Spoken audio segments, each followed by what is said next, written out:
Hi, I'm Christina, and this is Desert Agave Fiber Arts. I haven't been here in a while. I think my last episode was in April, but I'm actually not 100% sure. I'll have to go check afterwards. And this is going to be a little different than my other episodes have mostly been. This is not a podcast update where I take you through all my works in progress and all my finished objects.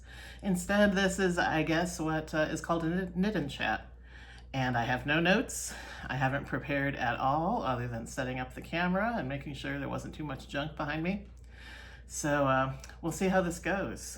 But I decided to do this because June is the 1-year anniversary of me starting this podcast. And I really didn't want to let June go without me updating a little bit and just reflecting on my fiber arts and on this podcast and on things like that. So I'm going to do a little bit of knitting. I'm working on a grandpa sock by Alicia Plummer. I guess this is the only work in progress I'll show you. I do have a completed sock with a nice pink toe. And now I'm working on the second one. I tend to do my socks these days kind of, I'm not sure what the right word is, in parallel. Maybe in that I tend to have two going at once, and I'll knit one to a point and then I'll go back to the other, and I go back and forth. And it's basically so that once I get one sock to a finished state like this, I don't have to knit a whole second sock before I can wear my socks. So this one, I've only knit maybe half an inch since I finished the other sock. And you can see that I basically just have the foot and the toe to go, and that just makes things feel a little more manageable. The other thing I'll say in traditional podcast format is that I am wearing what we call a finished object. It's this beautiful shawl. It's from, oh wow, I'm blanking out on everything. It's designed by Gudrund Jameson. It's in her latest book, whose name currently escapes me. I'll try to put it in the show notes.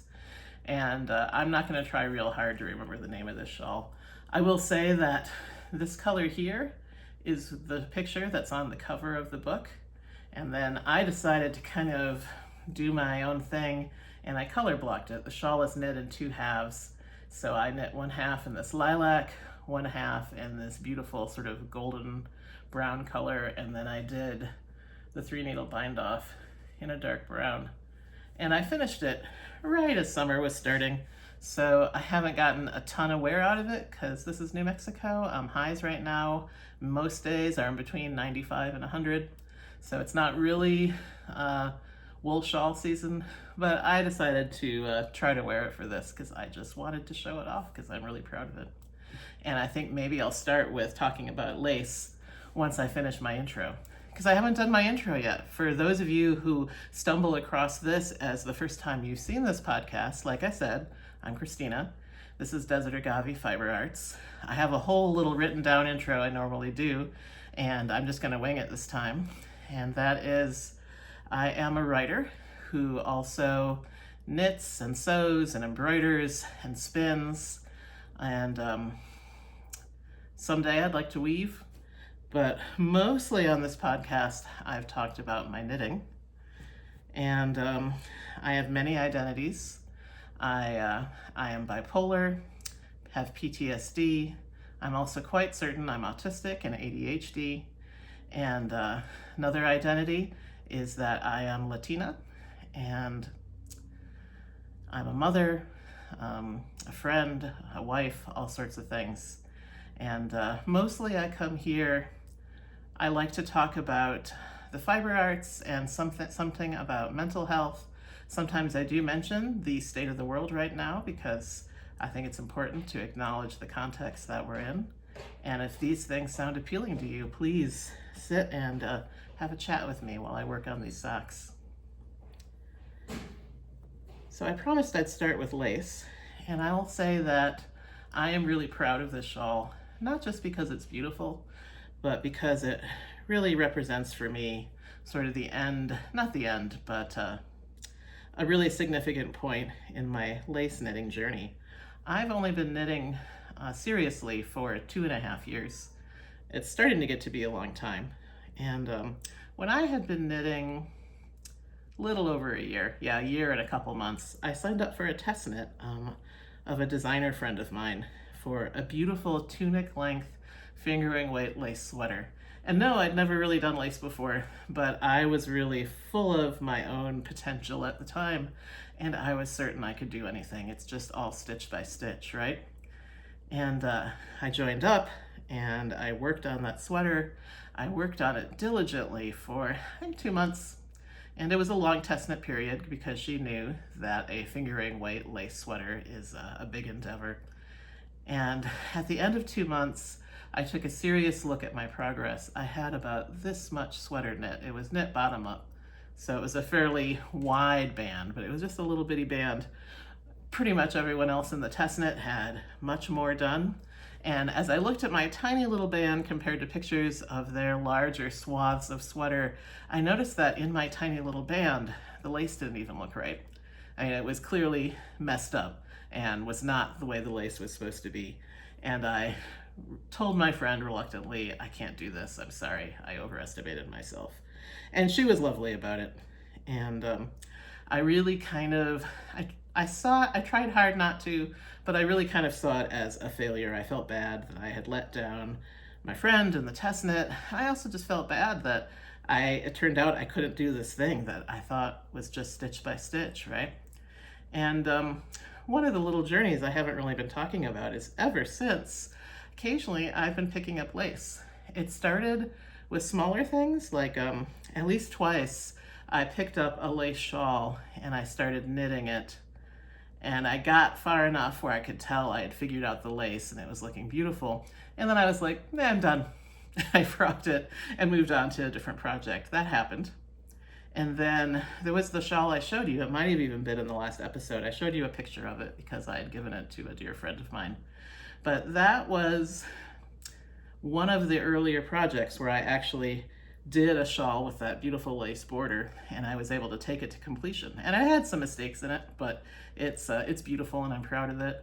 Oh, before that, I had knitted a hat, a little beret designed by Sari Nordlund. I've worn it in one other episode.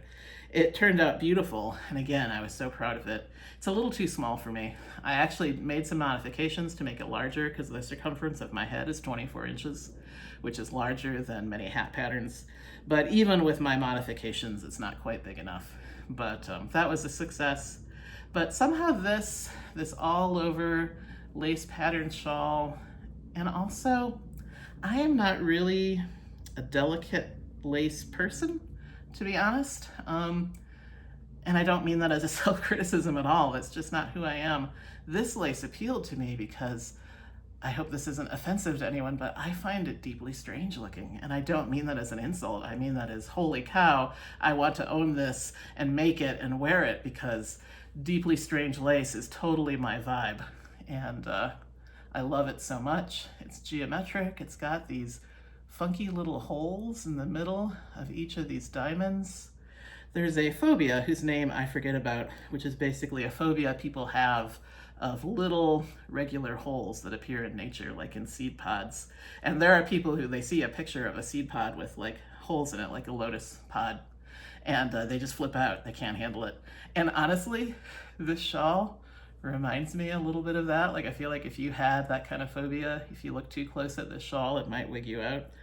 And that's the kind of person I am. I'm attracted to this kind of shawl, and I love wearing it. Looking forward to the fall when it starts getting a little cooler so that I can wear it more. Because like I said, I haven't actually been wearing it much in this often 100-degree weather in New Mexico, but I wanted to show it off today. And you know, I feel like I learned a lot of things from that journey of trying to figure out lace. One is I did learn some humility. You know, it's one thing to think you can do anything, but also you have to remember sometimes you can't do anything right away. And I did eventually show that I was capable of learning how to knit lace, but it took a lot of time and practice. And yes, it's stitch by stitch, but sometimes those stitches involve a lot of yarn overs and knitting things together, and it takes a little while to learn how to keep track and do it properly. But I'm really glad that I learned how, and really glad that I have this shawl to wear now. And I don't know what my next lace project is going to be, but there's definitely going to be one. Really happy about it. All right, let's see, what else? A lot has happened since the last time I podcast. And like I said, I decided not to put the pressure on myself to update about everything. I'm just going to kind of go where my thoughts take me. But one thing that happened was that I gave my first ever sermon at my Unitarian Universalist church. And that's a thing I never thought I would have done. Like, if you had asked me 5 years ago, would I ever write a sermon, I would have laughed at you and said, of course not. That's not a thing that I would do. But it just happened that my church was going through a hard patch, and one of the things that was true because of that hard patch is that there were some open spots in the services where there wasn't anyone scheduled to give a sermon. And when someone asked, is there anything that we can do to help the church? One of the answers was, well, yes, if anyone feels like they could give a sermon, that would be helpful. And I'm a writer, and a lot of my writing is memoir, very introspective stuff, trying to figure things out about myself and the world. And it occurred to me, I thought, I think I could probably write a sermon. I think I already know what I would write it about. So I approached the minister and I said, I can write a sermon. And she said, yes, you can. And I said, I'm really good at writing under deadline. I can do it whenever you want. It can be soon. And I got scheduled. I'm trying to remember.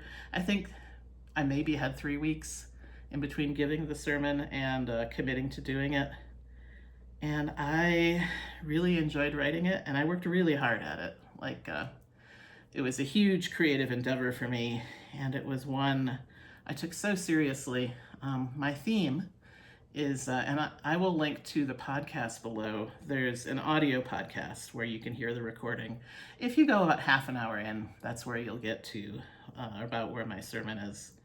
And the title of it was A Practice of Daily Reliable Joy.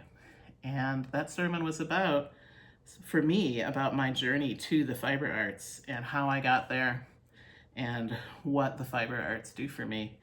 And it also kind of included a call to anyone listening to find their own daily practice of reliable joy. And I make it clear it's not necessarily knitting or spinning for everybody, but everyone, I feel, should hopefully have some daily creative practice that they can do without other people that just reliably and uncomplicatedly brings them joy. I talked a little bit about my husband, who found himself in a place where he had to find that kind of practice because he realized he didn't have one. His practice before was he really liked reading deep dive political articles, and he still does that. But for anyone who's paying attention to the world right now can understand why that stopped bringing him joy, and instead was bringing him a lot of anxiety and unhappiness. And he picked up drawing. He's still kind of working it into his life, but he sometimes will just sit there and sketch our dog or one of our cats. And he does say that afterwards he feels better. He feels more grounded, more centered, less anxious, and that is absolutely part of what knitting does for me. I mean, I do a lot of knitting and a lot of other fiber crafts, and they're my creative practice, one of them. Obviously, writing is another. But there's something about them for me that is so, reliable, just like I say. I guess listen to the sermon if you want to hear me say it more coherently. But with my writing, it can and does bring me joy, but it's a complicated joy. I put a lot of pressure on myself. I have a lot of critique of myself. There are many days with writing that what it brings is me tearing my hair out. It's important to me. I would never give it up. But at some point I realized it can't be my only creative practice. That's not sustainable for me. And now I still write, and I've been writing increasingly for various kinds of publication. But also I have my daily practice of reliable joy. And because of my various mental health issues that I mentioned at the beginning, sometimes I need an awful lot of daily reliable joy to keep myself grounded. And anyway, I poured all of that into the sermon, tried to make it entertaining and succinct and all these other things. And Then I gave the sermon twice because my church has 2 services. And wow, that was an interesting experience. I've published before. I always link to my website on these things. And I do have a writer's website. You can go see it. And I link to things that are online that I've published. Nowhere hugely prestigious, but I've published in some nice literary magazines. And my experience of publication is that you work really hard on the thing that you want to be published, and then you submit it over and over again, and you get a gazillion no's, and you have to just kind of keep the faith and keep submitting it, and then someday someone accepts it, and you're so happy. I mean, it's such a big deal. And then maybe 6 months to a year later, it gets published, and again, you're so happy, it's such a big deal. But I have found I tend not to hear much back. It's like you work on this piece of your heart, and then it gets published, and mostly you hear nothing. Even from the editors who accept it, most editors, not all, but most, have basically said to me, we've accepted your piece, thanks for writing it, we'd like to publish it in this place, and then they never say anything else about it. But that's often the only feedback I get. It's not like there are readers writing me emails or anything. So it's just sort of this interesting process where you very much realize you have to find the satisfaction within yourself, because unless you really, I don't know, write something that goes viral or makes it to a bestseller list or something, you're not going to get a lot of feedback from the outside world. Often not even from people you know. But giving a sermon, holy cow, that is entirely different. It was amazing, and it was scary, and it was wonderful, and it was a big deal. I was standing up there in front of real people. I could see them looking at me. I was looking at them. Some of them I knew, some of them I didn't.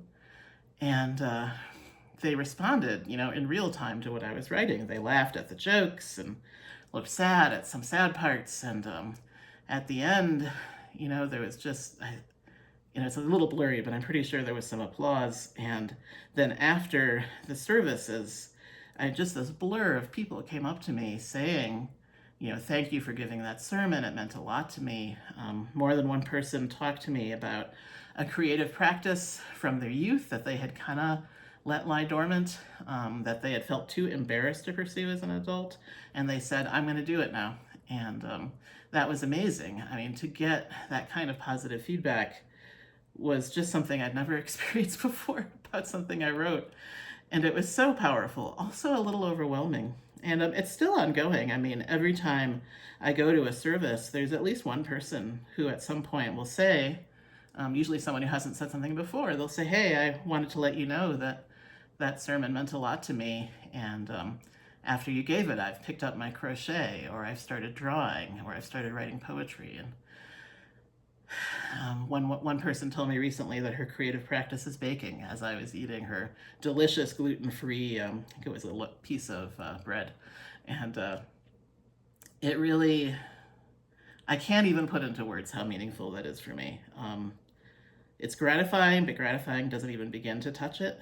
It feels meaningful on a spiritual level, and I would absolutely do another sermon sometime if it was in need. I can think of other topics already that I would talk about. And really glad I didn't. Also, took an awful lot of spoons. I imagine a lot of you, but maybe not all, have heard of spoon theory, so I guess I'll briefly give my definition of it. Spoon theory is something that people in the disability community talk about. And fundamentally what it means is there's this metaphor that every day you wake up with a certain number of spoons worth of energy. And everything that you do takes up a certain number of spoons. And when you're out of spoons, you're out of energy. You can't do anything anymore. And when you have a disability, that's you often end up with less spoons than people without a disability. And also the number of spoons you get varies widely from day to day, depending on how things are. And, I've got some disabilities, kind of invisible ones. I also actually have pretty bad arthritis in my knees, which is under control at this point, but does mean some days I can walk easier than others. And, spoons are something I think about. And that sermon, writing it and giving it, And even though the feedback was positive, even receiving the positive feedback took a lot of spoons, and it took it out of me. Though for a week or two after, I felt so spent and had trouble doing so many things. And I even had a PTSD flashback. I had a nightmare kind of in the wee hours, and I was woken up by my husband because I was sleeping in the living room and he came in to start the day. And usually when I have a nightmare, I wake up and, it's gone. And this time I woke up and it was still there. Like I was still kind of living in it and I couldn't shake it off. And it was awful. And as sort of a part of that flashback, at one point I started sobbing. At another point, my son was getting ready for school and I started scolding him in a way that I had been scolded when I was young and in a way that I have never scolded him before. And I was so in the flashback that I didn't even realize what I was doing until I saw his face and his reaction to it. And that was when I realized I'm not right. My head is not right. And I apologized to him in the moment, and then I did a better job of apologizing later once I'd recovered a little more. And that whole day I felt just my brain felt wrong, even though I wasn't in the flashback anymore. I just felt wrong. And then the rest of the week was basically a loss. The way I put it was that I felt like I'd had the flu, and I didn't have the flu anymore.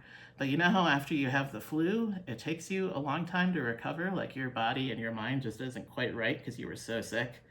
That's basically where I was at. And it was hard. And, I am still willing to do a sermon again, but next time I'm going to go into it with the awareness that it's going to take a lot out of me, and with the self-knowledge that positive feedback, praise for various complicated reasons in my own history and my own head are actually I love them and they're meaningful to me, and also they wear me out and use up spoons and can result in things like that flashback. So it was a complicated experience giving that sermon, very meaningful. And like I said, I'm proud of that work. And work is another thing I've been thinking about a lot this spring and now into summer. And that's because one thing that I hadn't realized I needed to mourn, but that I ended up mourning this spring, was kind of my lack of a career. I guess I haven't talked about it a lot, but I don't have a full-time job. I have two volunteer things that I do. And then, of course, I am a stay-at-home mother to my son, and I have my fiber arts, and I have my writing. But as far as paying work, I don't have paying work. And it's a privilege that I'm able to do that and still live in a house and have food to eat and all those things. It's because my husband does have paying work. But, it wasn't actually my choice exactly.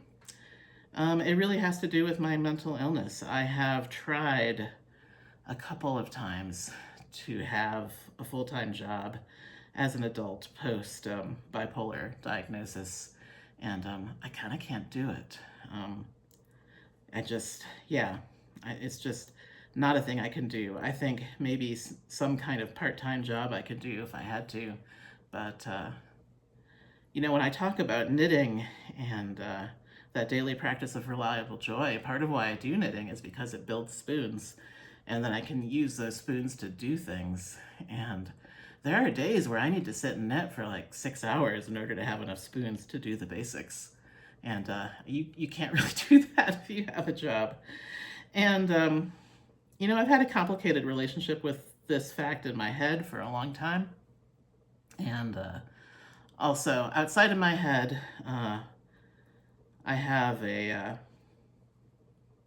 I guess I won't get into it, but I have a family member who I'm not in contact at the moment, who used to refer to me as a kept woman because I didn't have a job. And that really kind of created a bad voice in my head. I have a lot of feelings and anger and sadness about that. But I hadn't realized that I needed to mourn that, because the thing is, when I graduated college, I wasn't daydreaming about marriage or kids or anything like that. I was daydreaming about the amazing career that I was going to have. I really was feeling my power back then when I was 22. I really felt like I had a lot of talents and I had a lot of drive and I had a lot of opportunity. And I was really looking forward to seeing what I was going to do. Like, that was sort of how I graduated college, in that place. And then about 2 months later, I had my first psychotic episode and ended up in the hospital in a very traumatic experience. And my life just kind of went off where I thought it was going to go. And it's in a good place, but it's not the place I thought it was going to be. And I had to mourn that. I can hear it in my voice now that I'm mourning it again. And I didn't really mourn that until this spring. And it was a surprise to me. I found myself crying a couple times in front of people I did not want to cry in front of. But the good thing about having the space to mourn that loss, the loss of my career, is that I've been better at honoring in myself the work that I can do. And one example is the work of that sermon. That was a gift that I tried to give people.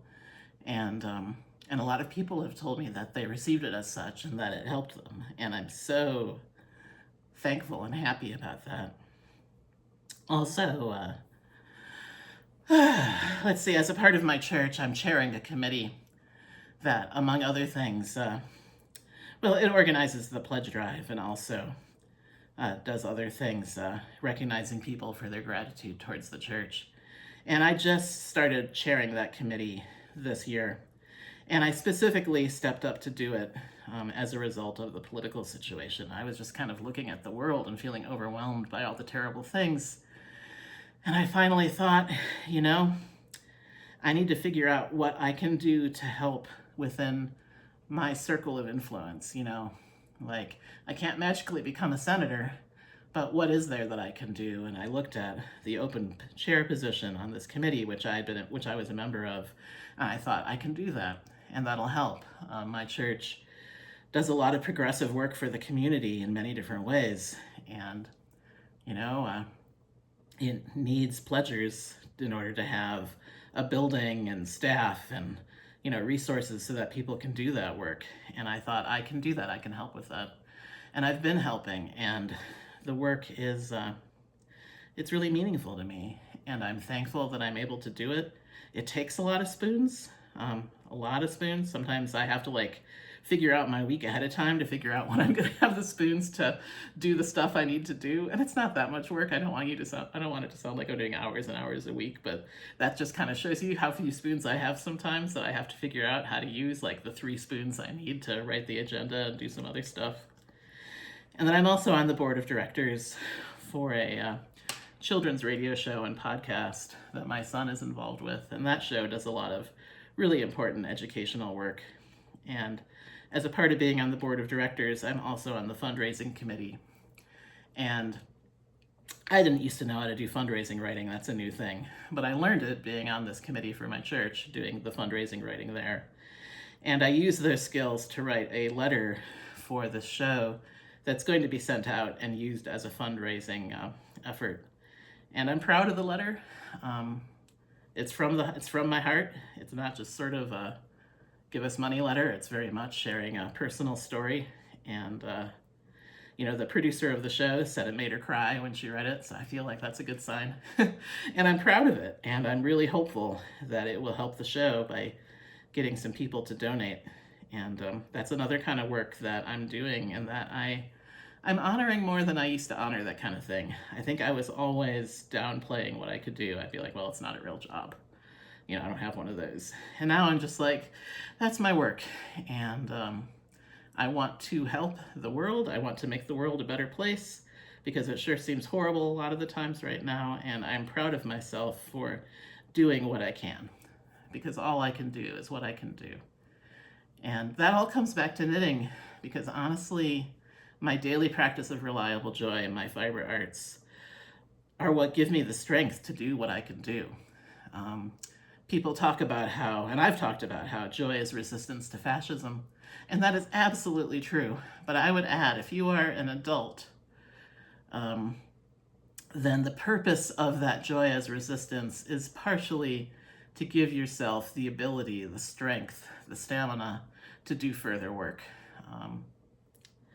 If you're a kid like my son, you can stop at the joy. That's enough. But if you're able, and I know not all adults are able, and I understand that deeply, but if you are, then part of the purpose of that joy is to look around in your world and to think, what threads of good can I pull on in my world to make the world a better place? And it doesn't all have to be committees and whatnot. There are friends in my life who I make sure to reach out to, that I make sure to help. Family members, just sort of trying to spread the good that I am able to spread. And I'm so glad and thankful that that's the thing I'm able to do. And I think I'm not crying anymore, so that's good. All right, that was quite a knit and chat. Let's see, is there something else I'm thinking about? Oh, so like I said, this is the 1-year anniversary of Desert Agave Fiber Arts Podcast. I believe this is episode number 9. So I have hardly taken the podcast world by storm. I haven't even managed one a month. And I believe 111 subscribers right now, which I'm really, that's exciting. When I released the last podcast, I was under 100. So thank you so much, people who subscribed, for taking me over 100. But I am also aware that, there are other podcasts who, after their first year, had, say, 5,000. So this is like a micro audience, and I am deeply thankful for every single one of you who are willing to sit here and listen to me natter, because obviously I have not figured out how to edit yet, so I just kind of do these one-take things. But even though I haven't taken the world by storm and I haven't reliably even released one a month, I'm really glad I'm doing this. Part of why it's been a while since I released one is because basically I was spending my spoons elsewhere. Some of the stuff I have just described, that basically took it up, along with some, heavy-duty parenting. My son just finished 7th grade. I think anyone who remembers their own childhood will probably agree that 7th grade might be like the most awkward, confusing year of all. There's just, everyone is going through these bizarre changes in themselves, and everyone's it's just hard. And I tried to be there for him. And, that took up spoons. That was deeply important to me. The sermon took up spoons. Being there for friends, being there for the committees I'm on took up spoons. And often I would find myself in a place where I would be daydreaming about a podcast I wanted to do. And then I would be like, well, do I do that today? Or do I do one of these other things? And the other things kept getting prioritized. And I don't exactly regret that, because they were important things. And maybe things that even have right now more of an effect on the world than a podcast episode would have had. But that said, I'm not giving up this podcast. And I do want to try to do episodes more often. I'm not going to make any grand pronouncements for the second year. I'm just going to do what I can. But I am going to say, I think I have the space in my life in July, which starts tomorrow, to do more than one episode. I am going to say I'm going to try my best, not a promise, but a promise to try, to do 3 episodes in July. One of them would be a traditional podcast, because I do have an awful lot of works in progress to talk about, and I do have more finished objects than the shawl, and I would love to update you about them.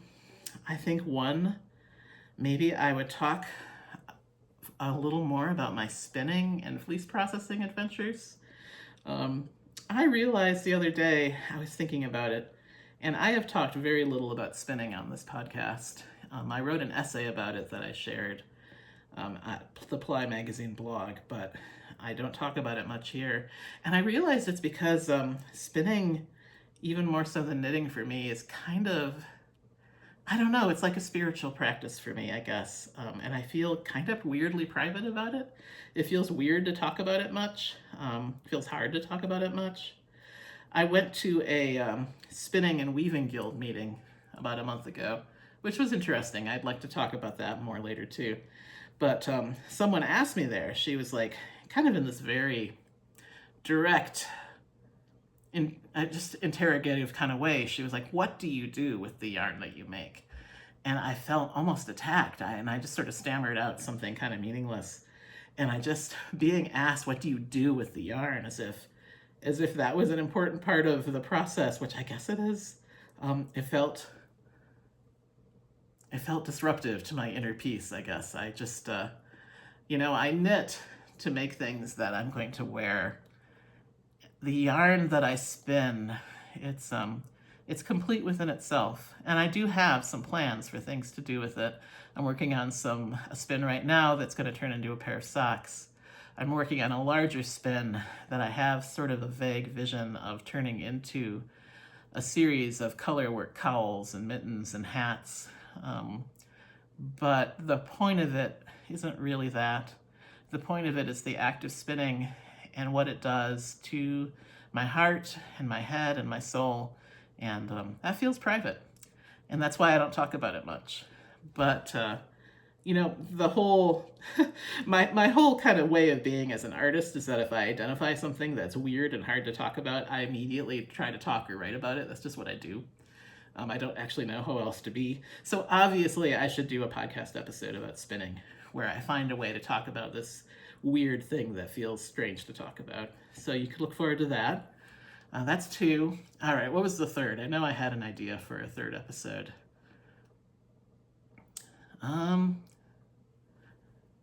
Well, I might talk more in depth about test knitting. I'm doing 2 test knits right now. I will talk more about that in both my podcast episode and possibly in that other episode, or maybe I'll think of something else. I could, for instance, talk about my embroidery. I don't do a lot of embroidery these days, but it's still important to me. It's the craft that brought me into the fiber arts. So I will always be thankful for it. It will always have a special place with me. And there's actually a project that I think I'm going to start working on for the month of July with embroidery. So I would love to share that with you and talk a little bit about that. So that could also be a 3rd episode. And like I said, I should have time. I should have the spoons. And they're not necessarily going to be hour-long episodes. They're just going to be as long as they're going to be. And I think I can do that. And I think I would like to make that a spoon priority for July. And sort of as a little celebration of the fact that I've been doing this for a year. I mean, this was scary. If you ever go back and watch episode 1, like my voice is all shaky the first few minutes because I am freaked out that I'm sitting there talking to my phone, which is kind of funny to think about, but it was scary. And I'm a little more comfortable with it now. I've been sitting here for almost 40 minutes talking without a plan. I couldn't have done that a year ago. And I'm happy for that. And I'm happy for some of the relationships that I've started to build with people who view. I'm happy for anyone who has watched my content and felt like they had a companion for a little while, maybe felt a little better about the world or about their ability to influence the world. And I'd like to keep doing this, and I will keep doing this. Even if, after year 2, I'm only up to, say, like 115 subscribers, that's okay. I'll take my micro audience, that's cool. Maybe someday I'll learn how to edit, that would be fun. I would actually love to do some pattern-focused roundup videos, but I don't know how to put the little picture right here. And I know that's kind of sad. And I'm not trying to be like helpless. I do know that I could learn how. I've learned how to do lots of difficult things, but I think it's part of the ADHD. It's really hard for me to focus on something that is not something that I really like to do. And editing does not feel like a thing that I will particularly enjoy. And I have yet to have the ability to sit down and focus on it long enough to learn the basics of what I need to learn. True confession there. Speaking of things that are hard for me, I did do something yesterday that I was wildly proud about. And I'll end on this I think. And that is the test knit that I'm doing that I will tell you more about in a future episode. It does not have bust darts, but I got permission from the designer to add bust darts, and she said I could. And so yesterday I took a nap, and I finally got up the gumption to do this. I have done bust darts before, but only in patterns where the designer tells you how to do bust darts. I have never added them to a pattern that didn't have them. And I had the book by Isolde Teague, Little Red in the City, and I just sat down and I used it like a workbook, and I wrote up instructions for myself how to add 1-inch bust darts to the sweater. I think it only took 10 to 20 minutes of very simple math and whatnot. And I was so proud of myself afterwards. And then I sat there and I knit up the 1-inch bust darts, and they worked. They're doing exactly what they're supposed to do. And man, that was a rush. And it reminded me that when I can get myself to do the sort of non-preferred thing, in this case, sitting down and doing some fiddly but simple math, it can lead to things that actually bring me a lot of joy. And I'm sure the same would be true if I eventually manage to get myself to learn how to do some basic editing functions. I'll be so proud of myself, and you'll hear me talk about it. And with that, I've been talking to you for about 40 minutes. Added a tiny bit more to my sock, nothing dramatic, but that's okay, that wasn't the point. And I will be back. I will be back sometime next week more often with the first of 3 July podcasts. Thank you for being here. Please, if you've gotten this far, subscribe if you haven't subscribed, like if you feel moved to like, comment. I love comments and engaging with people. And also, all 3 of those things, so I hear, helps the algorithm to decide to share this with other people and potentially grow our micro audience to a slightly larger micro audience. Thank you again. Be well. Hang in there. Use your daily practice of reliable joy to do good in the world and good in your heart. Bye-bye.